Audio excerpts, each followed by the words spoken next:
कोई भी इंसान, चाहे वो हिंदू हो, मुसलमान हो, सिख हो, ईसाई, कहा गया है कि ये जो वक्फ अमेंडमेंट बिल है ये आर्टिकल 25, आर्टिकल 26, आर्टिकल 30 का उल्लंघन करता है करके इन्होंने इल्जाम लगाया। पढ़ चुका हूं, आप पढ़ लो। कभी भी डिबेट के बीच में पॉइंट ऑफ ऑर्डर नहीं होता है, व्यवस्था दे दी है पठवाना कभी। माननीय मंत्री जी बोलिए। अध्यक्ष महोदय, दूसरा विषय इन्होंने समानता का बात उठाया, आर्टिकल 14 का इक्वालिटी को लेकर के उन्होंने सवाल उठाया, उसका भी मैं जवाब देना चाहता हूं। अध्यक्ष महोदय, ये कोई तरीका नहीं है।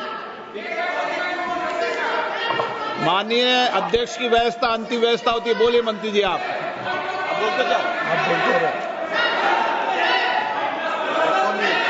अध्यक्ष महोदय, क्योंकि मेरा कान खुला हुआ है तो ये डिस्टर्ब हो रहा है मुझे, मैं अभी ये फैन की बात करता हूं। अध्यक्ष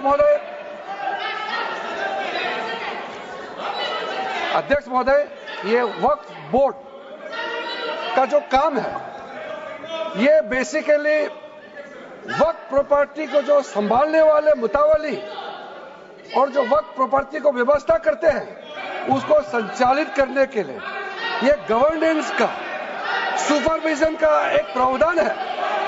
किसी भी तरीके से वक्फ बोर्ड वक्फ प्रॉपर्टी को मैनेज नहीं करता है। वक्फ बोर्ड वक्फ प्रॉपर्टी मैनेजमेंट में हस्तक्षेप नहीं करता है। आप साफ साफ सुन लीजिए, अगर इसके पास तर्क नहीं है तो इस तरह यहां डिस्टर्ब करके बहस का स्तर को गिराने से कोई फायदा नहीं है सर, ये कोई तरीका नहीं है सर। बोलते जाओ सर, वक्फ बोर्ड का क्रिएट करना एक जो वाकिफ होता है, जो अपना विलिंगली वक्फ क्रिएट करता है। मैंने व्यवस्था दे दी है, आप जब समय हो तो बोले नो, प्लीज बैठिए। ये तरीका ठीक नहीं है आपका, बैठिए आप। नो, बैठिए।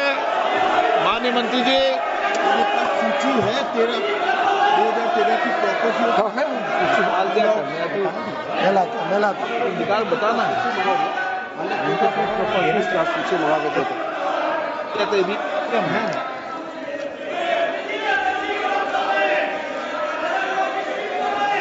अध्यक्ष महोदय, सबको बोलने का मौका मिलने वाले हैं तो कम से कम बात को शांति से सुनने के बाद आप अपना बात रखिए।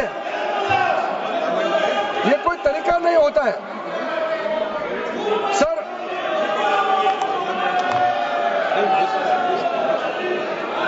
अध्यक्ष महोदय, ये जो उन्होंने गुमराह करने का कोशिश किया गया है, ये मैं कुछ केसेस आपको बताना चाहता हूं सर। आप देखिए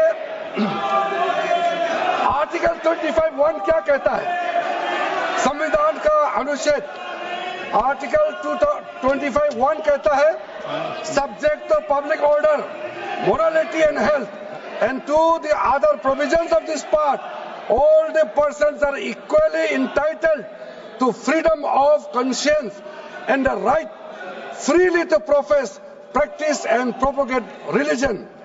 सर, गवर्नमेंट किसी भी धार्मिक व्यवस्था को, किसी भी रिलीजियस इंस्टीट्यूशन, कोई धार्मिक काम में हस्तक्षेप करने नहीं जा रहा है, ना ही वक्फ बोर्ड किसी धार्मिक स्थल की व्यवस्था में कोई भी तरीके से हाथ डालने का प्रावधान है, बिल्कुल नहीं है सर। आप अगर हम कोई नमाज, सर ये क्या झूठ बोल रहे हैं, ये कॉन्स्टिट्यूशन, हम कॉन्स्टिट्यूशन का प्रावधान पढ़ रहे हैं फिर भी झूठ बोल रहे हैं, ये कॉन्स्टिट्यूशन को नहीं मानते हैं सर। किसी मस्जिद का मैनेजमेंट को हम हस्तक्षेप करने का कोई इसमें प्रावधान नहीं लिया जा रहा है। एक मिनट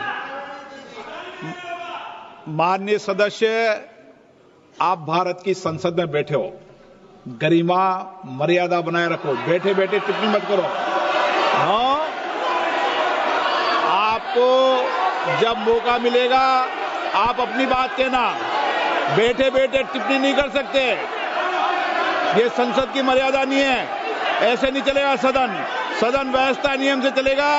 किसी भी व्यक्ति को बैठे बैठे कोई भी सदस्य जो बोल रहा हो उसके बीच में टिप्पणी करने का अधिकार नहीं है। माननीय मंत्री जी। अध्यक्ष महोदय जी,